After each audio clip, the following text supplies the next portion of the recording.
চেষ্টা করে না ভালো দিব সারাটা দিন বাইরে ছেমড়ে নিয়ে ঘুরে। আস্তাগফিরুল্লাহ নাউজুবিল্লাহ। যদি প্রমাণিত হয় যেই দামে আপনি লিফটটা কিনেছেন এবং তার থেকে বেশি দাম ভাউচার করতে বলেছেন, তখন কি হবে? I love you. I love you too. শোনো না, তুমি এখন যাও। হ্যাঁ,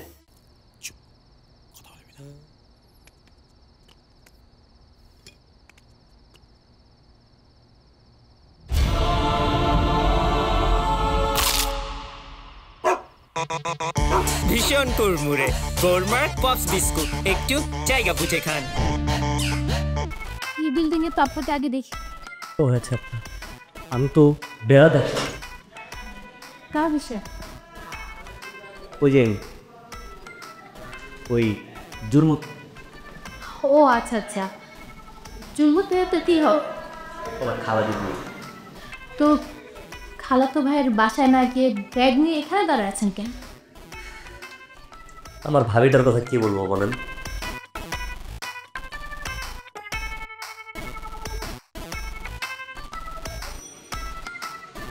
ভাবি সালামালাইকুম। ওয়ালাইকুম আসসালাম। সজীব না? হ্যাঁ, কেমন আছেন আপনি? চিন্তা মাসা যা কালো। হ্যাঁ ভালো আছি, তুমি কেমন আছো? এ তো কই যান? আমি একটু কাজে বের হচ্ছিলাম। কাজে বেরিয়েছিলাম তো আসলামই মাত্র, আপনি চলে যাচ্ছেন, ব্যাপারটা কিরকম না? হ্যাঁ আমি একটা ইম্পর্টেন্ট কাজে যাচ্ছিলাম আর ঠিক তখনই তুমি আমার সামনে এসে দাঁড়াই। ব্যাপারটা কেমন না সজীব? আচ্ছা, আমি আগে আসছি নাকি আপনি আগে বেরিয়েছেন? অবশ্যই আমি আগে আসছি, কারণ আমি সিঁড়ি থেকে নামতে নামতে এখানে আসছি, এসে এখন গাড়িতে উঠবো, ঠিক তখনই তুমি আমার সামনে আসছো। হ্যাঁ হ্যাঁ, তাহলে তো ওই হিসাবে আপনাকে আবার বাসায় ফেরত নিতে অযৌক্তিক একটা ব্যাপার হয়ে যায়। তা তুমি হুট করে কোনো খোঁজ খবর না দিয়ে চলে আসলা যে? ভাবি, আমি জুলমত ভাইকে গতকাল থেকে অনেকবার ফোন দিছি, বুঝছেন? তো ফোন দিলাম, তার ফোন আর ঢুকলো না। অনেকবারই ফোন দিলাম। তারপর আমার মা বলল যে হলো এক ভাইয়ের বাসা আরেক ভাই যাবে, আর আমি তো আর বাইরের কেউ না, আমি তো জুলমত ভাইয়ের আপন ভাইয়ের মতনই।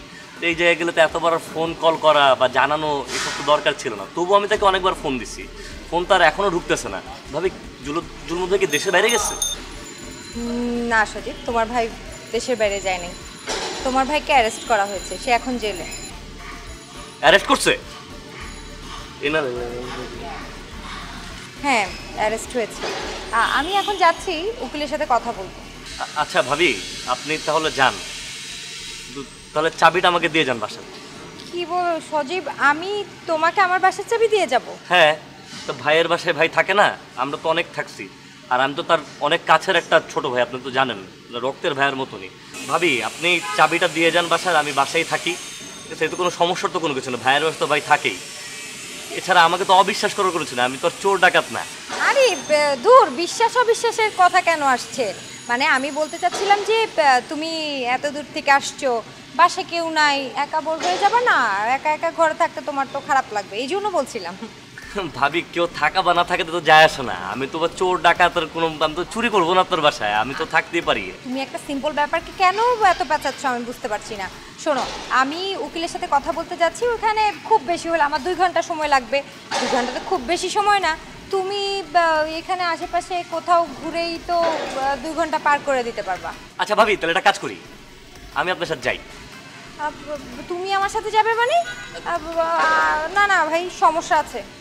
ভাবি, কি সমস্যা? দেওর ভাবির সাথে যাইতে পারে না, এটা স্বাভাবিক একটা ব্যাপার। আরে ভাই, এখানে বিশ্বাস অবিশ্বাসে কিছু না।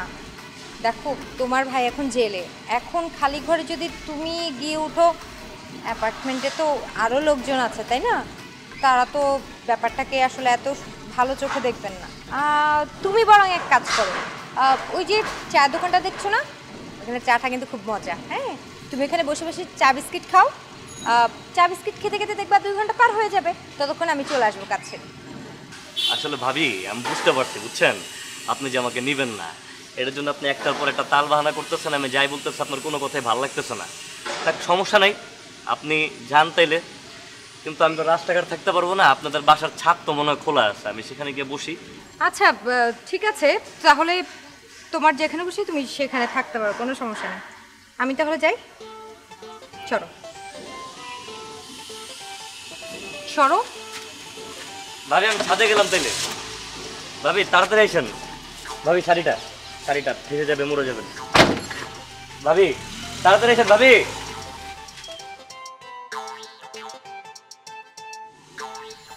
আজকে যদি জুলমত ভাই হাজতে না থাকতো, ভাবি কি আমার লগে এমনি কথা কইতে পারতো? এই বউদের সমস্যাই এটা, ঘরের চাবি যখন হাতে পায় নিজের মনে করো মহারানী। এত দূর থেকে আমি ট্রাভেল করে আসছি, 1.5 ঘন্টা ধরে আমি এখানে বসা, সে বাইরে ঘুরতে চলে গেছে। আমার ভাইয়ের এই ভদ্রমহিলার সাথে বিবাহ করার পর থেকে জীবনটা পুরো ধ্বংস হয়ে গেছে। আচ্ছা একটা কথা বলেন তো, মেয়েরা যখন শ্বশুরবাড়ি আসে তখন তার শ্বশুরবাড়ির লোকদের সাথে এত হিংসা কেন করে? দুনিয়ার প্রত্যেকটা মেয়ে কেমন করে? সেটা আমি কিভাবে বলবো? আমি কি বাংলাদেশের সবার ঘরে গিয়ে দেখছি কোন মেয়ে কি করতেছে?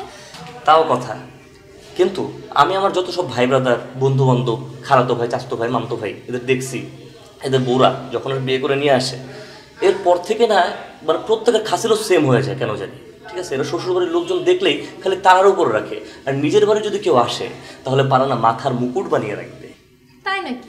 হ্যাঁ, তারা পারে তো। নিজের 2-3টা ভাই বোন এনে স্বামীর বাড়ি রাখবে, তাদের আদর আপ্যায়ন করবে, তাদের ভরণ পোষণ করবে। আর যদি সামহাও শ্বশুরবাড়ির কেউ চলে আসে, একটা রাত যদি থাকতে চায় কোনো মতন, তাহলে প্রশ্নের একটি বাহার, মানে AK-47 দিয়ে প্রশ্নের গুলি করা হবে। কোথা থেকে আসছে, কেন আসছে, কতদিন থাকবে, কোথায় থাকবে, কিভাবে থাকবে, what is the reason of staying, এটা একটা বিশাল বড় প্রশ্ন হয়ে দাঁড়ায়। অজুহাতের হাড়ি ভেঙে পড়ে তার মাথার উপরে। স্বামী এই সময় কী করবে? স্বামীর এসব প্রশ্ন উত্তরগুলো নিয়ে তার বেঁচে থাকতে হবে। এটি আর কী ব্যবধান, আর কী বলতে হবে আপনাকে বলেন? কিন্তু আমি তো এমন করবো না। আমার যখন বিয়ে হবে, আমার শ্বশুর বাড়িতে যারা থাকবে, মানে আমার দেবর, ননদ, আত্মীয় স্বজন, সবাইকে আমি অনেক সম্মান করবো। আর যখন তারা বেড়াতে আসবে তাদেরকে অনেক মজার মজার খাবার রান্না করে খাওয়াবো। এইটা না প্রত্যেকটা মেয়ে বল, হচ্ছে আমি অনেক দেখছি। বিয়ের আগে একরকম কথা হয়, আর বিয়ে হওয়ার পর থেকে এই যে এই বাক্যটা আপনি বললেন মাত্র, মজা মজা করে খাওয়াবো, তাদের জীবনটা মজা হয়ে যায়। এরপর শ্বশুরবাড়ির লোক, মানে যত লোকজন আছে, এদেরকে অমজা, বেমজা এবং কোনো রকম মজাই লাগে না। শুনেন, সবাই না একরকম না। আর আপনি যে এতগুলো কথা বলতেছেন, আপনার কাছে কোনো প্রমাণ আছে? হ্যাঁ আছে তো, কয়েক বছর পরে আমিও সে প্রমাণ হয়ে যেতে পারি। যেমন আমার জুলমত ভাই, বিয়ের আগে তার কিন্তু মাথায় চুল ছিল, 4-5 বছর যাওয়ার পরেই আমার ভাইয়ের মাথাটা স্টেডিয়াম হয়ে গিয়েছে, তেল মাখলে মনে হয় চকচকা, ঠিক আছে, টাক পড়ে গিয়েছে। আর আমার ভাবি, তার চুলগুলো হয়ে গেছে অতি সুন্দর। প্রতিনিয়ত সে বিভিন্ন জিনিসপত্র আনতে বলে আমার ভাইকে, এবং এসব আনতে আনতে আমার ভাইয়ের জীবনটা একদম ভ্যানিশ হয়ে গিয়েছে, ফিনিশ হয়ে গিয়েছে। মানে বুঝতে পারছেন তো, বউয়ের চুলের যত্ন করতে করতে নিজের চুল ভ্যানিশ হয়ে গেছে, স্টেডিয়াম হয়ে গিয়েছে। হো, আর ছেলেরা মনে হয় বিয়ের পর মেয়েদেরকে একদম জ্বালায় না? মাথা খারাপ নাকি? কথাই তো বলতে পারে না, হাঁটু কাঁপে, থরথর করে। ছেলেরাও না কম না, বিয়ের পর তার বউদের উপর 100টা প্রশ্ন দাঁড় করা দেয়। বিয়ের আগে ছেলেদের 1000টা প্রেম থাকলেও কোনো দোষের না, আর মেয়ের যদি একটা প্রেম কোনোভাবে খুঁজে পায় তাহলেই শুরু হয়ে যায় বউয়ের উপর কচলানো। কচলাতে কচলাতে এত প্রশ্ন করতে থাকে, এত সন্দেহ করতে থাকে, জিজ্ঞেস করে কি, আরে তুমি কোথায় কোথায় বসছো, কোন চিপায় বসছো, কোথায় প্রেম করছো, বয়ফ্রেন্ডকে তোমার ঘাড়ের উপর হাত রাখছিল, বেশি কিছু করতে চায়নি তো? আচ্ছা, আপনি এত কিছু জানেন, আপনি কি ম্যারিড নাকি আনম্যারিড? আমাকে দেখে কি ম্যারিড মনে হয়? ঠিক বোঝা যাচ্ছে না আসলে। জি না মিস্টার। তাহলে আপনি ডিভোর্সি?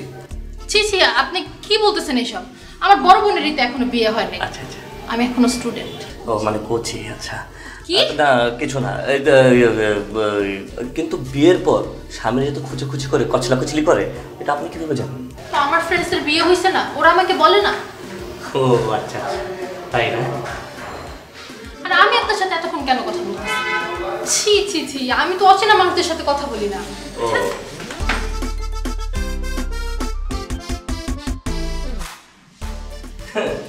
1 ঘন্টা ধরে বগল বগল করার পরে মনে করছে যে আমি অচেনা মানুষ। হায় রে, এখনকার তোদের ছিড়িরা ললিপপ ললিপপ।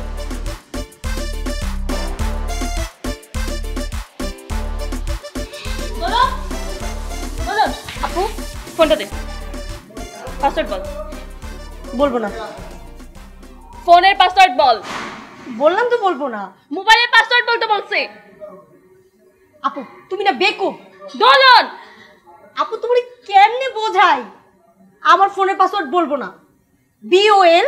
BOLBONA বলবো না, এটাই আমার ফোনের পাসওয়ার্ড। কত বড় ফাজিল, মোবাইলের পাসওয়ার্ড দিতে বলবো না। আমরা তোকে রাস্তায় রাস্তায় খুঁজে বেড়াই, আর তুই কি করস? হ্যাঁ, ওই সময় গিয়ে বটল মেয়ের সাথে ঘুরোস না? না না মানে আমি কি মিথ্যা বলতেছি? হ্যাঁ তুমি মিথ্যা বলছো। বলতেছো? দোলন, আমি কিন্তু তোকে খুন করে ফেলবো। খুন করবা? করো না, করো, খুন করো, আমারে মাইরা ফেলো, একদম কাইটা নদীতে ভাসায় দাও। আমারে মাইরা ফেলতে পারলেই তো তোমাদের শান্তি। আমি তো তোমাদের কাঁধে একটা উটকো ঝামেলা, তাই না? আমি সেটা বুঝি না। তুই কি একবার ভাবছিস এই লোকটা নিয়ে যদি বাইরে যাস, কেউ যদি একটা ভিডিও করে সেটা ছেড়ে দে, তখন তুই ভাইরাল হয়ে যাবি, তখন কি আমাদের ইজ্জত থাকবে? ও, আমি তোমাদের ইজ্জত নষ্ট করতেছি? দেখ দোলন, এইসব বোঝার বয়সটা তোর এখনো হয়নি। আমার প্রেম করার বয়সে আমি প্রেম করবো, আর এই বয়সে প্রেম করতেও হয়।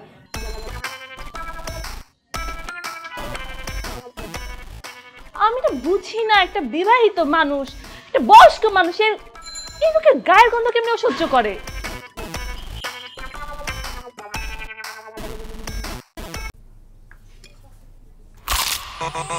ভীষণ কুড়মুড়ে গোলমার্ক পপস বিস্কুট।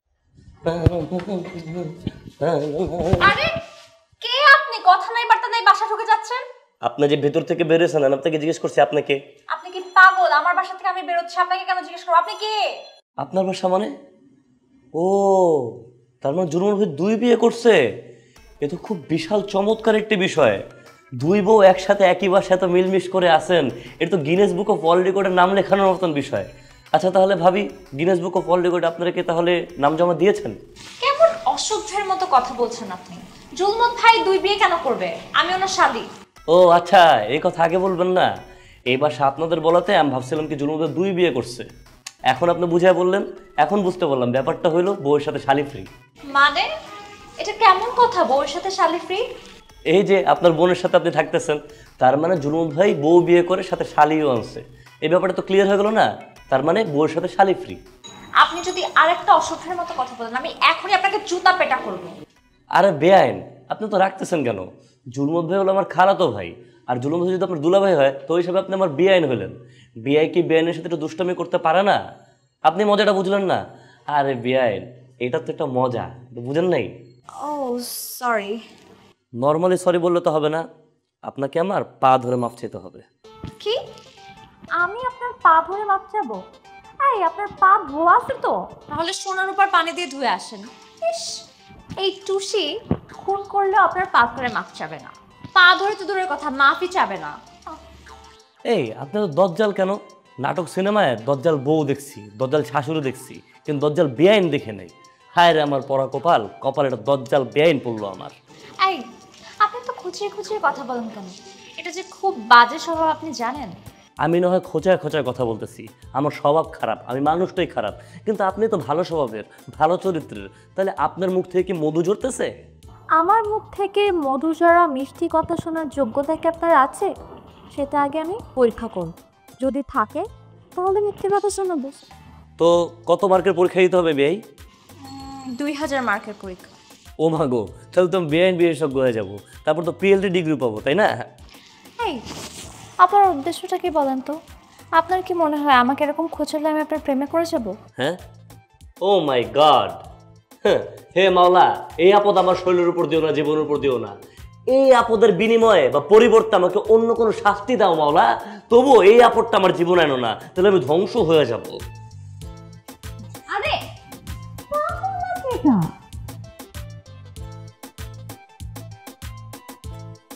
হ্যাঁ আচ্ছা ঠিক আছে, শোন বিকালে আসিস। আচ্ছা আচ্ছা ওকে। আরে ভাবি, আপনি এত রাতে সাদে কি মনে করে? ভাই রে ভাই, আমার ভিডিওটা যেভাবে হোক লাগবে। ভিডিও দিয়ে আপনি কি করবেন? কি করবো বুঝো না? ধরো আজকে যদি তোমার বইয়ের এরকম একটা ভিডিও আরেকজনের হাতে দেখতা, তখন তুমি কি করতা? চোখ বন্ধ করে আর মনে করতা ওদের স্বপ্ন দেখছি। এই তুমি আমার সাথে মস্করা করো? তুমি বুঝতে পারতেছো না আমার ভিতরে আগুন জ্বলতেছে, আমার ভিতরে কলজা গুদ্দা ব্যবসা ছাই ছাই হয়ে যাচ্ছে। ছাই তো ভালো জিনিস, ছাই দিয়ে দাঁত মাজা যায়, মাছ কাটা যায়, আবার বাসনও পরিষ্কার করা যায়। ভাই রে ভাই, আমি তোমার কাছে রিকোয়েস্ট করতেছি, তুমি না আমার ধর্মের ভাই, তুমি আমার মায়ের পেটের ভাই, প্লিজ আমাকে ওই ভিডিওটা দিয়ে দাও। না না ভাবি, আমি ভিডিও দিতে পারবো। তুমি যা চাও আমি তোমাকে দেব, তোমার কত টাকা লাগবে আমাকে শুধু বলো। যত টাকা চাই তত টাকাই দিবে? যত টাকা চাও তার ডাবল আমি তোমাকে দিব, তারপরে আমার ভিডিওটা লাগবে যেভাবেই হোক। যদি 1 কোটি টাকা চাই? এত টাকা পাবেন কোথায়? তোমাকে আমি চেক দিয়ে দিব, হবে না? চেকের কারবার করি না ভাবি, যতই আমাকে টাকার লোভ দেখান না কেন আমি ভিডিও দিব না। এই ভিডিও আমি টাকায় বিক্রি করব। কেন রে ভাই, বিক্রি করলে অসুবিধাটা কি? কারণ এই ভিডিওটা আমাকে তলর হিসেবে কাজে। আচ্ছা ভাবি, ভিডিওটা কি আপনার সত্যি দরকার? হ্যাঁ, সত্যিই খুব দরকার। আরে তুমি বুঝো না, কোনো স্বামী যদি গোপনে আরেকটা মেয়ের সাথে ঢলাঢলি করে, এরকম একটা প্রমাণ হাতে পাওয়ার পরে কোনো বোকা চুপ করে বসে থাকবে? আচ্ছা আচ্ছা ঠিক আছে ভাবি, আপনার একদমই চিন্তা করা লাগবে না। আপনি যান, বাসায় যান, আপনার স্বামীকে টাইট দেওয়ার দায়িত্ব একমাত্রই আমার। তারপর যদি দেখেন যে সে উল্টাপাল্টা কোনো কাজ করতেছে, আপনি আমার কাছে চলে আসবে, আপনাকে আমি ভিডিওটা সেট করে। ভাই রে ভাই, এখন দিতে তোমার সমস্যাটা কি? এতক্ষণ ধরে তোমাকে আমি রিকোয়েস্ট করতেছি, তুমি বোঝার চেষ্টাই করতেছো না, কারণটা কি বলো তো? একবার বলছি দেব না তো দেব না। দেখো, আমি তোমার থেকে ভিডিওটা নেব নেব নেব নেবই। ঠিক আছে, যদিও দেই দাজ না, পরে একদিন দিব জানা। ঠিক আছে, আজকে আমি গেলাম, কালকে আবার দিনের বেলা আমি ঠিকই আসবো। বাই।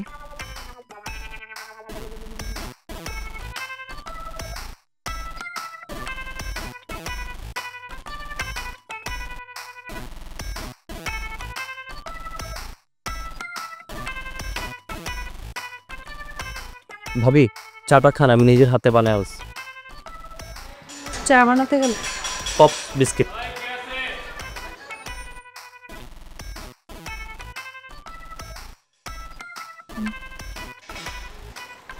তারপর বলো কি অবস্থা?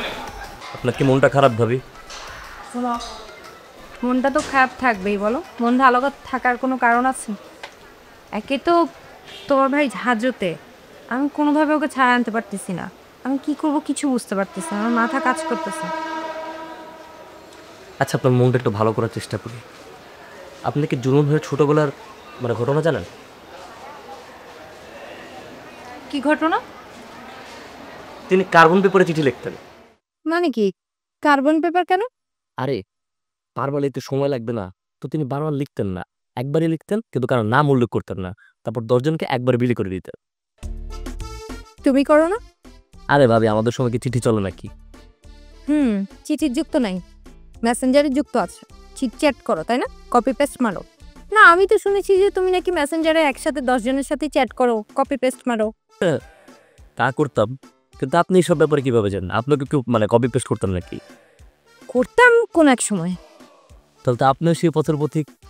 জানান ভাবি, জুনুদ হয়ে না একবার ধরা খেয়েছিল। ধরা খেয়েছিল মানে? কোথায় ধরা খেয়েছিল? আরে আমাদের বাড়ির খালপাড়েতে হিন্দু বাড়ি আছে, ললিতাদের বাড়ি। তো জুরমত ভাই অন্ধকারের ভিতরে এই ললিতাদের যে খ্যার আছে না, খ্যার যেখানে গরু খায়, ওই অন্ধকারের ভিতর সে পলায় ছিল। তো ললিতাদের মা, বুড়ি মা, তিনি মনে করছেন চোর। তো তিনি আস্তে আস্তে আস্তে একটা শাবল নিয়ে আগে গেছে, তো চোর একটা বাড়ি মারছে, জুনুদের পিঠে গিয়ে লাগছে। তো এরপরে জুনুদের পিঠে দাগ হয়ে গেছে, বিশাল অবস্থা আর কি। সজীব একটা কথা বলো, তুমি যা বলতেছো সব কি সত্য নাকি তোমার বানানো কথা, কোনটা? আরে ভাবি, যদি আপনার বিশ্বাস না হয় আপনি এখনই যান, গিয়ে চেক করেন। যদি না পাইছেন তাহলে আপনার জুতা আমার গাল, আপনি যতক্ষণ মারবেন আমি ততক্ষণ এক। আমি এখন কিভাবে চেক করব? তুমি জানো না তোমার ভাই হাজতে? আরে হাজত থেকে আজকে না হলে কালকে তো ছাড়া পাবেই, তখন আপনি চেক করেন। যেই দাগ 20 বছরে যায় নাই, ও দাগ অবশ্যই 20 দিনে যাবে না। আর তার থেকে বড় কথা, দাগ কখনো যায় না। ঠিকই, 20 বছরের দাগ তো আর 20 দিনে যাবে না, অবশ্যই দেখবো। আরে ভাবি, আপনি যদি একটু রেগে যান, আপনি তো আর ঘটনা শুনলে পাগল হয়ে যাবেন। আর শুনলে বাকি আছে কিছু, আর কি বলবা বলো? জুলমত ভাইয়ের যে বদনাম আমাদের গ্রামে, আপনার এই ব্যাপারে কোনো ধারণা আছে? জুলমত ভাইয়ের তো চুরির বদবস অনেক আগে থেকে।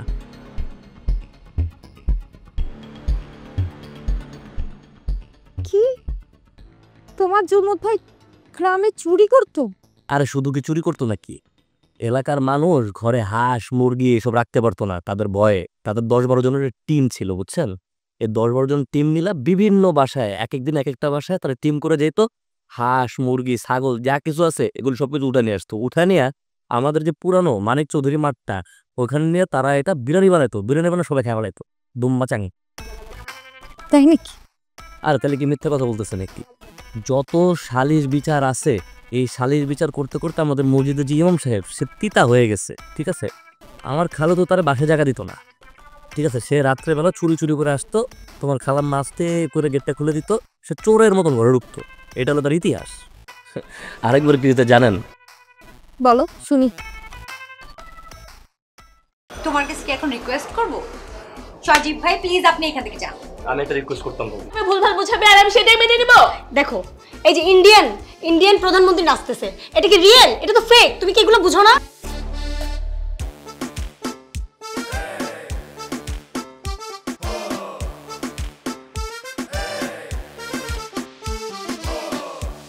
আসসালামু আলাইকুম।